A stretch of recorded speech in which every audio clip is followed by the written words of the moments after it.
mari soit heureux, soit épanoui et soit stable dans la vie. Mes chères filles, une femme a 3 dimensions dans la vie de son mari. Vous devez être la femme de la destinée, la femme de la situation et la femme du cœur de votre mari. La femme de la destinée, c'est celle qui prie pour lui, c'est celle qui l'observe, qui regarde ses qualités, ses défauts et qui a la sagesse de ne jamais lui parler de ses défauts, mais de présenter les défauts à Dieu pour que Dieu les change en qualité. Et c'est celle qui admire les qualités de son mari, c'est celle qui encense son mari tous les jours pour dire: mon mari, tu es le meilleur. Si je ne t'avais pas rencontré, mais jamais je n'aurais connu la définition du bonheur.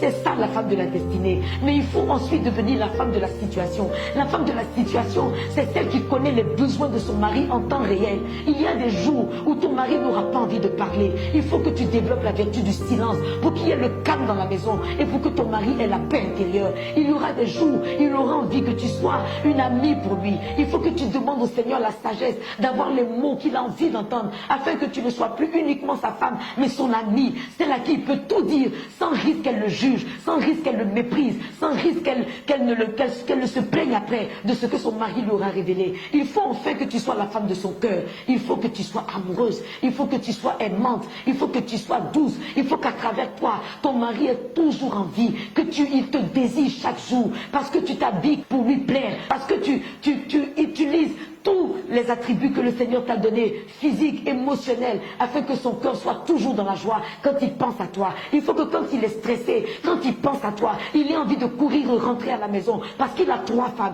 Il a sa mère, qui est la femme spirituelle qui prie pour lui. Il a son amie, qui est la femme de la situation, qui peut l'écouter, qui peut l'aider à décompresser du stress de la journée, parce qu'elle ne va pas le juger après avoir entendu qu'il a fait des erreurs, qu'il n'a pas été forcément à la hauteur dans chaque situation. Et il faut qu'enfin, il ait son amante, celle qui va savoir l'aimer, celle qui va savoir être attentionnée, celle qui va savoir lui dire des mots doux, qui vont lui donner le sentiment qu'il est le meilleur homme de la terre. Sois cette femme pour ton mari et il te comblera de bonheur. Mon très cher fils, mets un point d'honneur à connaître ta femme.